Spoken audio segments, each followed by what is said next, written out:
Ok, dans cette vidéo, on va voir comment on a atteint 47% de taux de présence en trafic froid sur un challenge qu'on a réalisé pour une de nos clientes. Donc, quand je précise, c'est 47% sur trafic froid, donc uniquement en ads, parce que bien sûr, si on était sur de l'organique, 47% ce serait la norme. En ads, on est largement au-dessus. Aujourd'hui, la norme du marché sur un challenge au jour 1, la plupart des gens, quand ils ont 30%, ils sont contents, 35%, ils sont très contents. Nous, on en fait 47 sur 3000 inscrits en plus, donc sur suffisamment voilà, de volume. Et en plus de ça, d'ailleurs, on a eu une super bonne rétention, puisque en fait, le lendemain, on a encore eu 35% des gens qui sont revenus, donc on a eu plus de show-up et de présence le jour 2 de notre challenge que le jour 1. Voilà. Ok, et donc dans cette vidéo, je vais t'expliquer comment on a fait, qu'est-ce qu'on a mis en place, parce que bien sûr, tu te doutes que si on a beaucoup plus de résultats en fait que la moyenne du marché, c'est parce qu'on fait plus et qu'on fait mieux que la moyenne du marché. Et donc, ça se concentre en deux piliers. Il y a le premier pilier, c'est 80% du travail, et il y a déjà des choses que si tu fais des webinaires aujourd'hui, tu fais peut-être déjà, mais que tu ne fais pas assez bien. Et il y a les 20% qui viennent derrière accélérer et qui viennent, entre guillemets, faire profiter au maximum de ce travail sur ces 80%. Donc les 80%, le gros pilier déjà, c'est quoi? C'est une séquence mail efficace. Ça, je suppose que si tu fais des webinaires, tu envoies déjà une séquence email sur 4-5 jours avant ton webinaire pour, voire même une semaine, voire plus, pour chauffer tout simplement les inscrits, leur dire voilà, c'est cool, c'est génial, on va voir ça. Sauf que c'est pas assez, puisque tes emails ils vont être lus par 25-30% de tes leads. Donc comment tu vas avoir 47% de présence si tu les contactes sur un canal qui s'ouvre à 25-30%. Déjà, c'est problématique. Donc, du coup, ce que la plupart font, et ce que tu fais peut-être déjà si aujourd'hui tu fais des webinaires, c'est qu'au moment du live, voire même peut-être au début à l'inscription, tu envoies un SMS. Ça, c'est bien. Sauf que le problème des SMS, c'est que c'est de plus en plus assimilé à du spam aussi pour les gens, ça marche de moins en moins. Et en fait, ça se fait que au moment du live, donc t'as pas vraiment de chauffe. Et du coup, ton inscrit qui s'est inscrit il y a 4 jours, il s'est inscrit, il ouvre pas ses mails, il a oublié, tu envoies une relance au moment du webinaire. T'inquiète pas, il a oublié. Et il est passé à autre chose, et tu as 2 chances sur 3 qui ne viennent pas. Et du coup, derrière, ce que tu fais peut-être aussi, ce que certains font, et ce que nous on fait également, c'est d'avoir des séquences WhatsApp. Le problème, c'est que WhatsApp, la plupart des gens, ils savent pas l'automatiser, donc ils doivent envoyer des messages à la main. Voilà, surtout si tu fais des webinaires peut-être toutes les semaines, parce que là, ici, c'est un challenge, mais c'est aussi des taux de présence qu'on arrive à avoir en webinaire.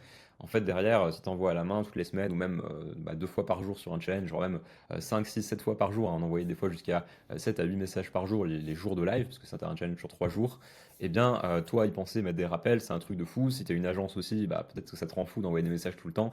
Et c'est pour ça que nous, on l'a automatisé avec un outil qui s'appelle Group Pilot. Voilà, je te mettrai peut-être le lien d'ailleurs dans la description.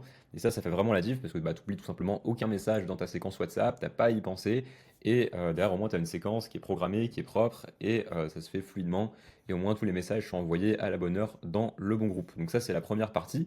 Tu as une partie chauffe avec tes mails, tes WhatsApp, et tu envoies des rappels évidemment sur les trois au moment de ton webinaire ou de ton challenge. Ok. Et ensuite, il y a les 20% restants. Et donc ça, c'est 4 petits éléments qui viennent un peu ajouter quelques points, quelques pourcentages de présence. Déjà, on a l'ajout au calendrier. Nous, ce qu'on fait, c'est que dès que quelqu'un s'inscrit au webinaire, on lui envoie automatiquement une invitation au calendrier. Enfin là, c'était sur un challenge, donc on lui a envoyé une triple invitation donc sur 3 jours.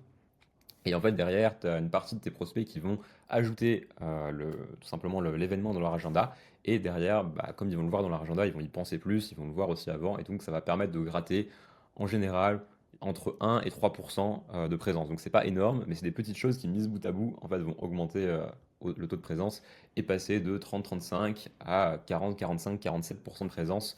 En plus, ici, sur un challenge, les challenges qui ont tendance à avoir un peu moins de présence que sur un webinaire. Donc, parce que tout simplement, il y a plusieurs jours et que donc les gens au moment du live se disent ah bah la flemme et se connectent pas. Ensuite, on a mis une IA, donc une IA sur WhatsApp où quand la personne s'inscrit, tout simplement il y a une IA qui va la contacter et qui va lui poser des questions. Donc ça nous permet aussi d'avoir énormément de data là-dessus. Peut-être que je ferai une vidéo sur le sujet si jamais ça vous intéresse.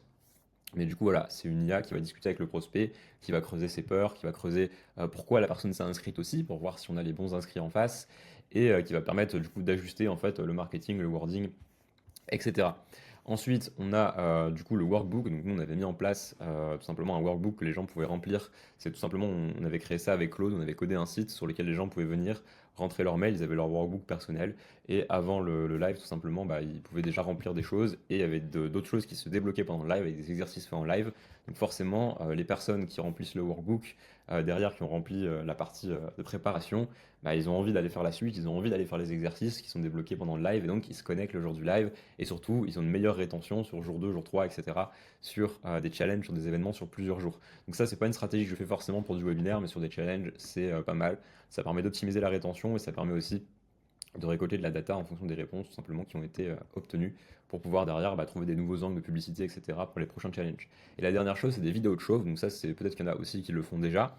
Et donc c'est des vidéos tout simplement qui parlent de l'histoire de la personne qui va faire le challenge, des déclics qu'elle a pu avoir, qui l'ont fait avancer, et des résultats par exemple que les personnes qu'elle a accompagnées ont pu avoir. Tout ça pour tout simplement donner envie, bah, soit aussi d'avoir les résultats, de se connecter donc au challenge pour en savoir plus au challenge ou au webinaire, hein, c'est la même chose, aux événements live. Et le problème, c'est que la plupart, ils l'envoient uniquement par mail, ou alors ils essaient de l'envoyer sur WhatsApp, mais ils oublient à droite à gauche, et du coup, bah, peut-être qu'ils les ont, mais c'est pas forcément optimisé. Donc voilà, c'est une stratégie qu'on voit de moins en moins d'ailleurs, mais moi je suis toujours partisan de la faire, parce que même si il n'y a pas énormément de leads qui vont regarder ça, ou même qui vont remplir le workbook avant, bah, en fait c'est quand même quelques leads qui vont le faire, que ça va engager et bah, qui vont être gagnés, et donc à la fin, c'est des ventes en plus, et même sur les personnes qui auraient été présentes, même sans tout ça, en fait, on a remarqué que ça augmentait aussi notre taux de prise de call.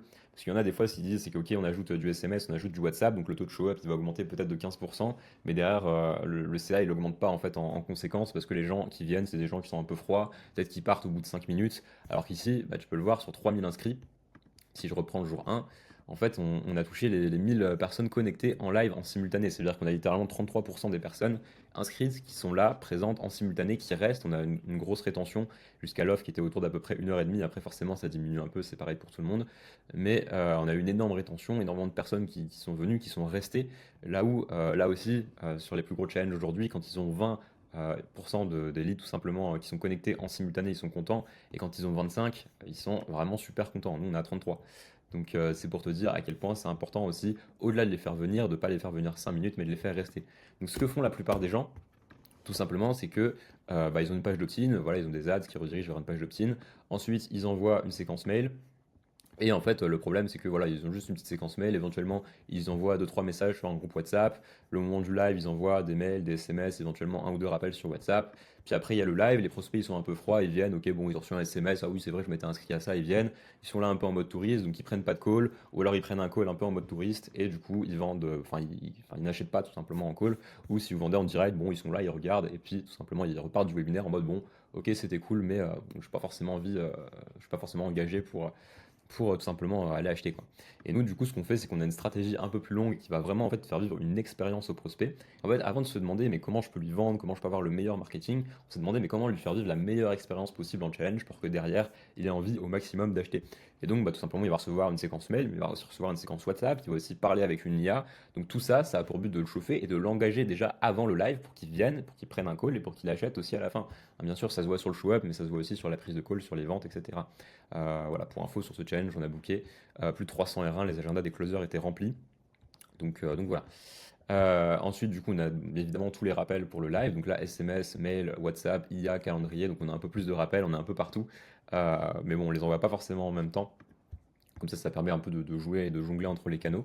Après, on a le live, la prise d'appel et les ventes. Donc voilà, globalement, c'est ça le système qu'on utilise pour avoir tout simplement 47% de show-up en challenge. Tu veux qu'on implémente ça ensemble dans ton webinaire? Eh bien, j'ai créé tout simplement une infrastructure que tu peux déployer, qu'on peut mettre en place ensemble pour aller scaler ton webinaire. Donc il y a bien sûr une partie sur le show-up, sur l'expérience utilisateur, mais aussi sur les ads et bah, plus globalement sur ton marketing. Donc si tu veux en savoir plus, tu peux réserver un appel directement avec le lien qui sera juste en dessous de cette vidéo dans la description.